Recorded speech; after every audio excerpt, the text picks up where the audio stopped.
folks. Welcome back to the Life with Old Dogs podcast. Every year, at the end of the year, I like to do a podcast recapping the year.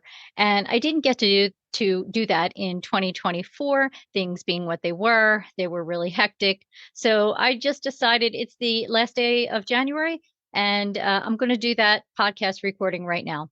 So I want to talk about the residents that we had here in 2024. We said goodbye to Savvy and Brutus at the beginning quarter of 2024. They had both been with us for about the same amount of time, uh, 2 years, give or take.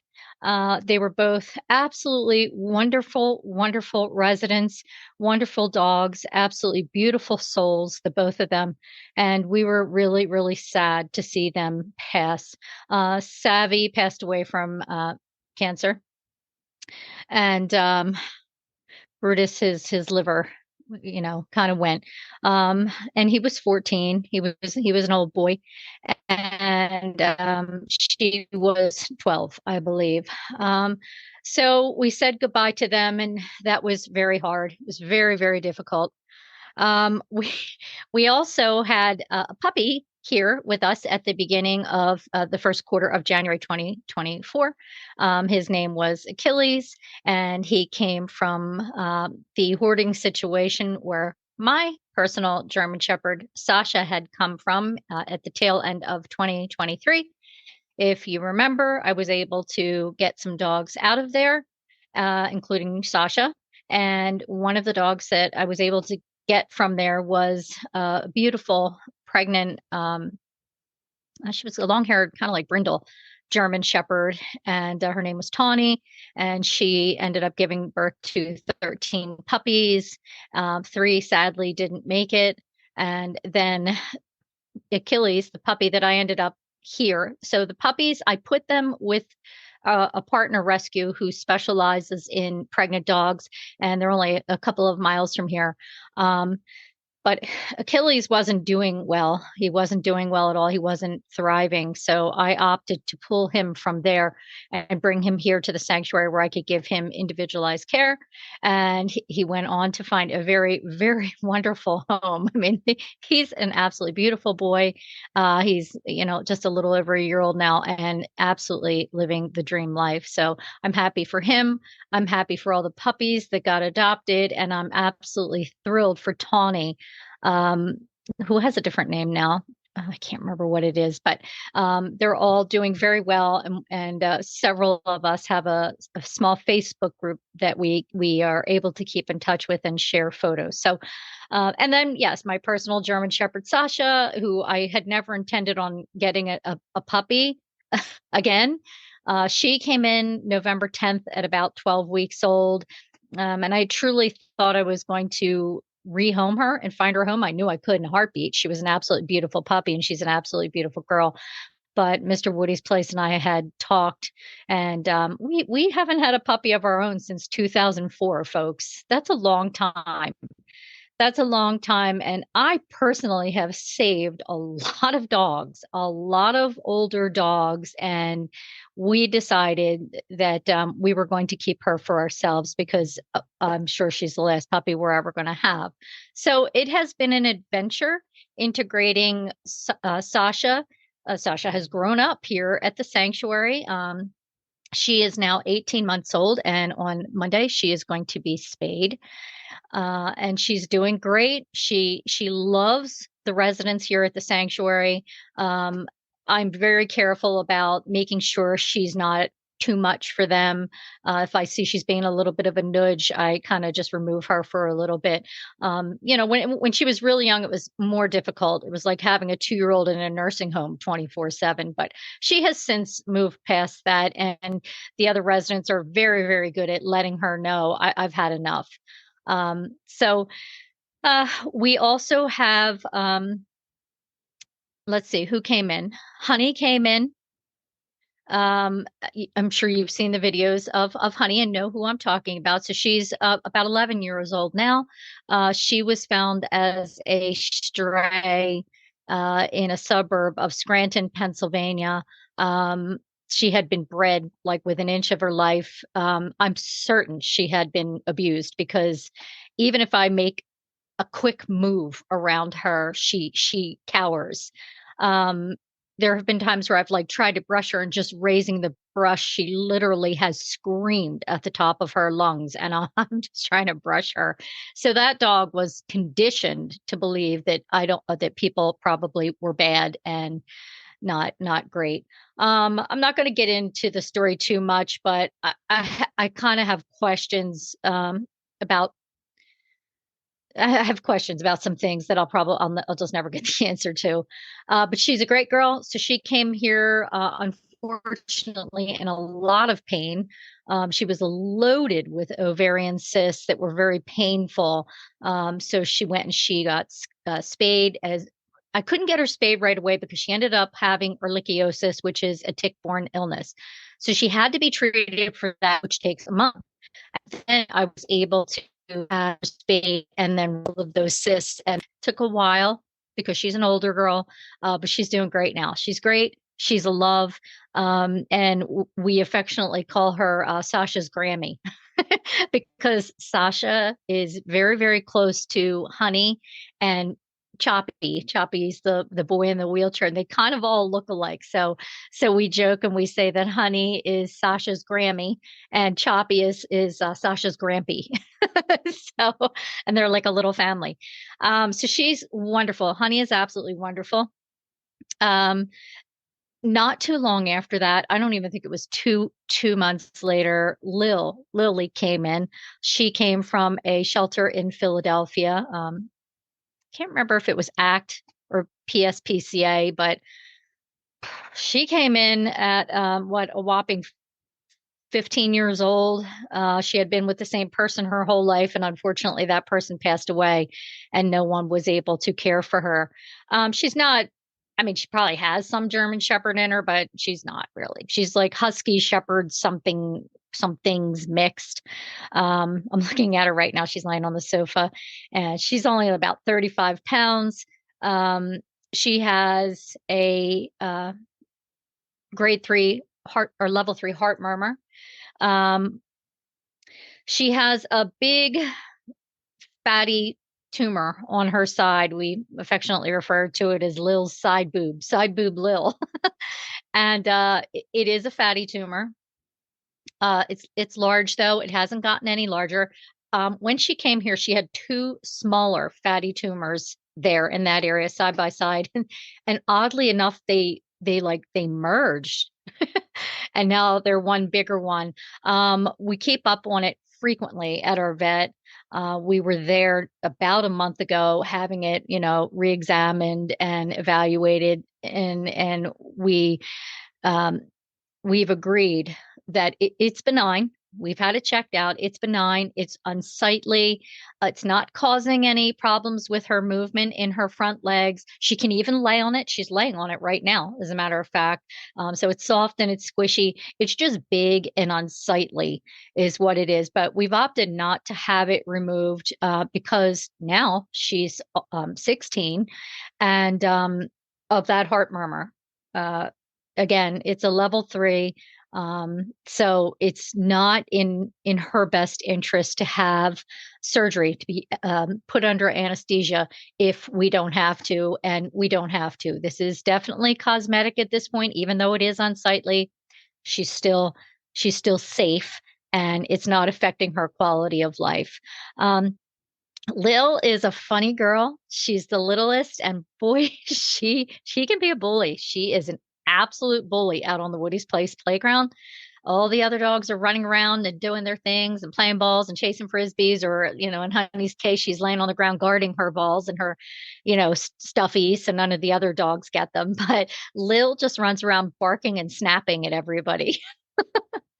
And they ignore her. The other residents ignore her for the most. There have been times where there a little tussle has ensued, but nothing really to write home about. Nobody gets hurt. Unfortunately, Lil gets knocked down, uh, in instances like that because she's the smallest and she's not very steady on her feet. So she is quite the crusty little old lady with a big girl attitude. And we love her. We absolutely love her. So then after that, um, Choppy, Choppy came to us. Um, Choppy also came from Philadelphia. He came from PSPCA. He he I think it was August, the beginning of August 2024. He came here. I was aware of him before that. I was definitely aware of him before that.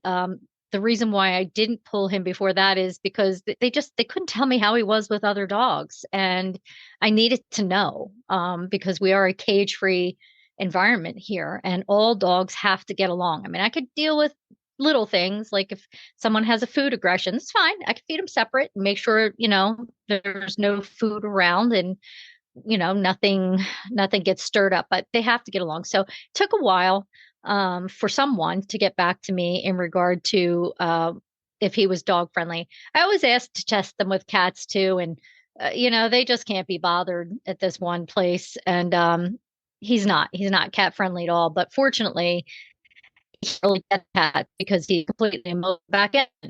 He has degenerative myeloma. I saw videos of him in May 2024, late May 2024, maybe June 2024, and he was down then.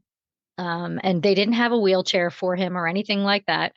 Um, so then I finally just agreed to take him and take my chances, and it's worked out well. So he is pretty far along in degenerative myelopathy at this point. He is about 10 years old. He was supposedly 9, according to his paperwork. Whoever had him, I guess, just couldn't take care of him. And he's over here. So when you see me looking, they're here. They're all around me, and I'm looking at them. So he is. There's about 4 stages to degenerative myelopathy, and he's in the third stage. He's in the third where his back end it's completely emaciated. It's like a limp noodle, and he is not aware of the fact that he's pooping anymore. He hasn't been for a while. He just poops, and I clean it up. And now there's even been some incidents of him urinating himself without knowing. So that is relatively new and is an indicator that his disease is progressing. The other thing is when he came here, I could get him in and out of the wheelchair with ease because he was very strong in his front end. He could still like help lift himself. Now he can't. He's like dead weight, pretty much half of his body. And I'm like literally, it's like literally like heaving and hoeing to get him into his canine wheelchair and to maneuver him about the sanctuary. Um, he still wants to eat. He still wants to be outside. He rarely takes walks with us anymore. Now, it's not a great time of the year and there's snow on the ground, so I have to consider that. But most of the time, he just wants to stand in the dog yard. It's a chain link fenced in dog yard, and it butts up to where I have my farm animals. And the goats always come over to the fence. The goats and some chickens and ducks always come over to the fence, and he just loves standing there barking at them, barking, barking, barking, and they just stand there and they're like, yeah, oh yeah, tell me more. Uh-huh. Okay, that sounds great. They're just like chatting. And he barks himself hoarse. So I can't let him, there too long. Speaking of his bark, it has definitely weakened over the last half a year, I'm going to say. 4 months to 6 months, his bark has become weaker. And as the degenerative myelopathy works its way up the spine, the vocal cords do become impacted by the paralysis that degenerative myelopathy creates. And I can hear that in his vocal cords. So I don't know, folks. I mean, I get this question all the time. Like, how do you know how long? I don't know. I don't know. So, one phase of degenerative myelopathy can last 3 months. Another can last, a year, a week. It's hard to say. I mean, there's no real rhyme or reason to it. All I know is I try to do the best I can to shore up his immune system, his gut health, and to make sure that he's mentally active and that I am moving him as much as I can throughout the day to keep him engaged and going as best he can. So, um, We're doing the best we can. I am anyway, with Chop, and we love him. He's a great boy. He has no teeth, no teeth in the front. It's so funny. He did get one of our cats by the tail. It's our one Maine Coon, Maximus, and he has a big fluffy tail, and he ran in front of Chop, and Chop chomped him and got him by the tail, and he wouldn't let go. And it just, obviously it's not funny, but it was sort of funny because he has no teeth. It's nothing but gums, and that's how he got him. He gummed him. So I was able to break it up. That wasn't a big deal. And now Mr. Maximus doesn't go near Choppy. Uh, we also have Caesar, and Caesar is not new to the sanctuary. He's been here since 2023. And he's doing very, very well. He's a very big boy. He always has, he's always got ongoing weight issues. I just haven't been able to crack the code yet with him. I mean, the poor guy, sometimes it looks like he's getting next to nothing in his bowl, and I can see like a little divot in his waist. It's like, why is this dog not losing weight? I mean, he's been checked for Cushing's, he's been tested extensively for thyroid issues twice, as a matter of fact. He's as healthy as can be. There's nothing going on. Maybe his metabolism is just low. I really don't know, because Caesar is an active boy. I'm sure you've seen videos. He loves to play frisbee. I mean, that dog can play frisbee all day. He's jumping. I mean, jumping for him, a 10-year-old overweight old dog. He's jumping for him. Um, he's not like some agility dog, but he's doing the best that he can. He's walking, he prances, he trots, he'll even run. It's like, why is this dog so heavy? I just don't know. I really don't know. Sometimes his bowl, oh, I mean, sometimes he's getting the same amount of food that Lil's getting. And I just don't know why he is the size that he is, but he has been since he has come to us. I was able to knock off a few pounds when he first got here, and then they kind of creep back up again, and then it kind of creeps, down again, and creeps back up again. It's like it's like us women in our 50s. It's the same way. So I sympathize with you, Caesar. I really do. So anyway, he's a great boy. He's super, super dog friendly. He loves everyone. Cats, dogs, goats, chickens, ducks, you name it. He's bomb proof. He's bomb proof. He reminds me of Atticus, and we used to call them Caesicus because they the same adorable personality and demeanor. So Caesar is here with us, and he is doing well also.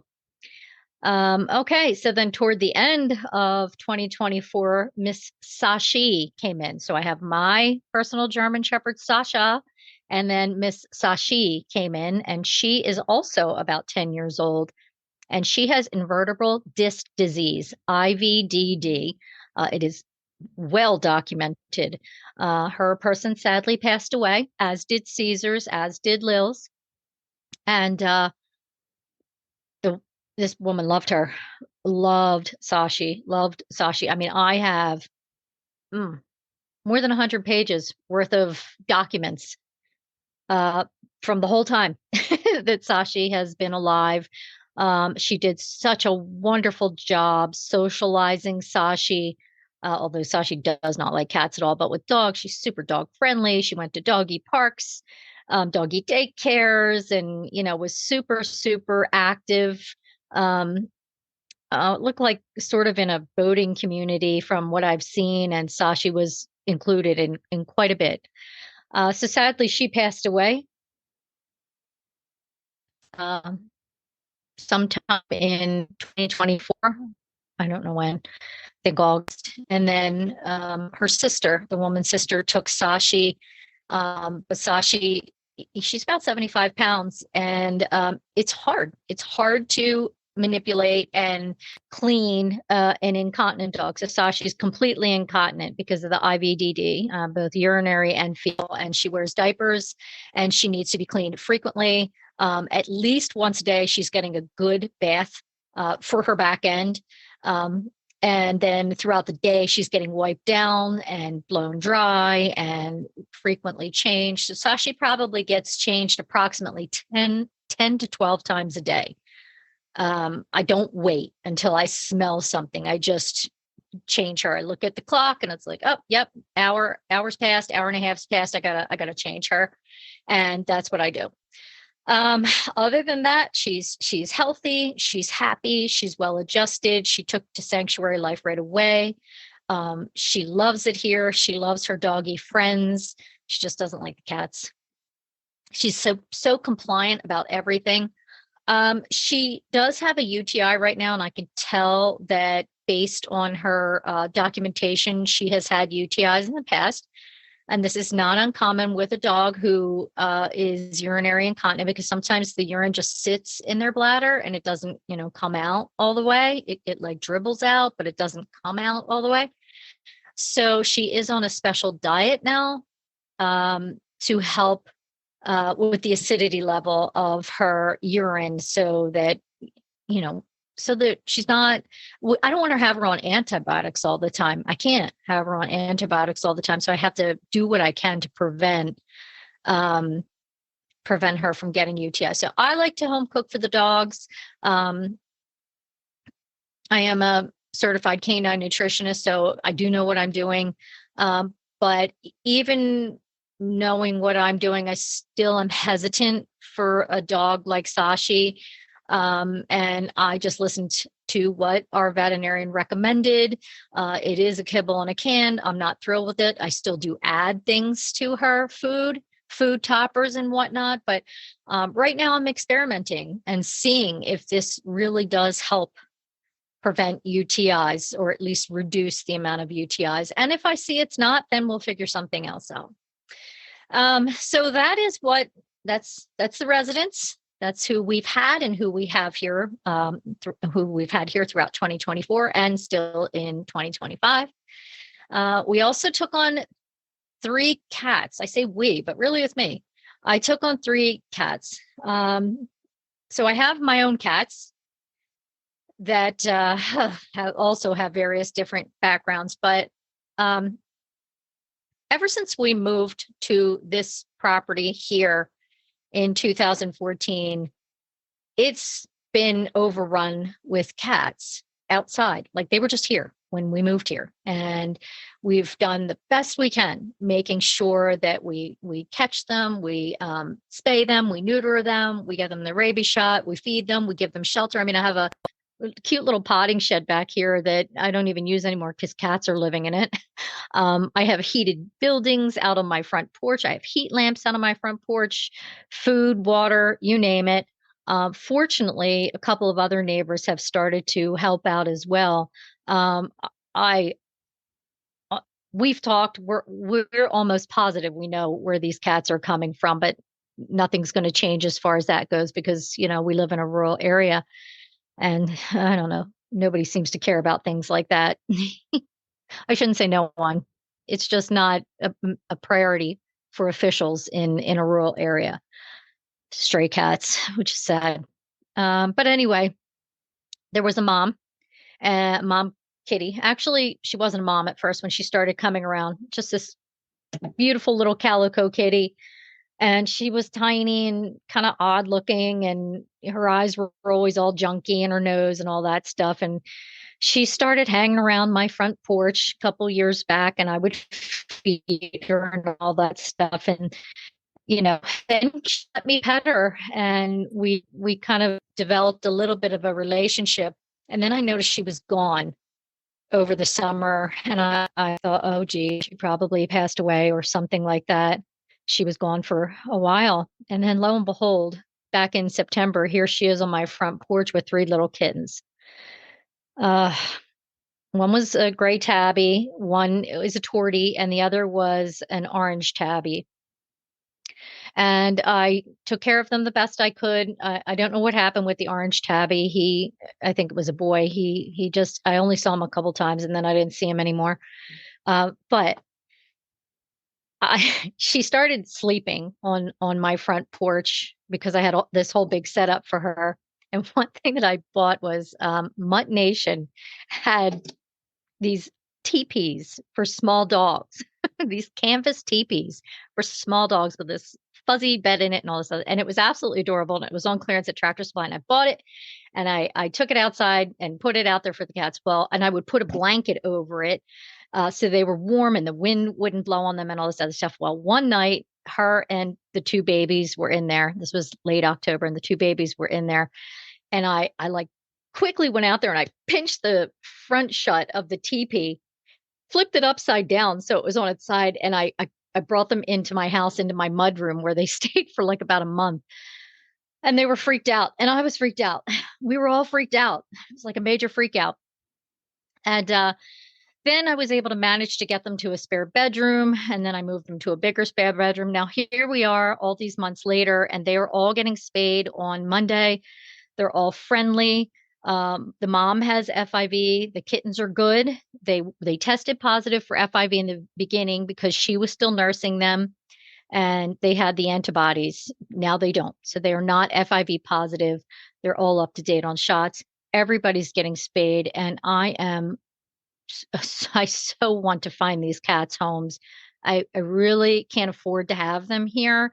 I really don't have space for them here, and they deserve their own home with their own loving family. So I'm going to be pushing hard for that starting next week.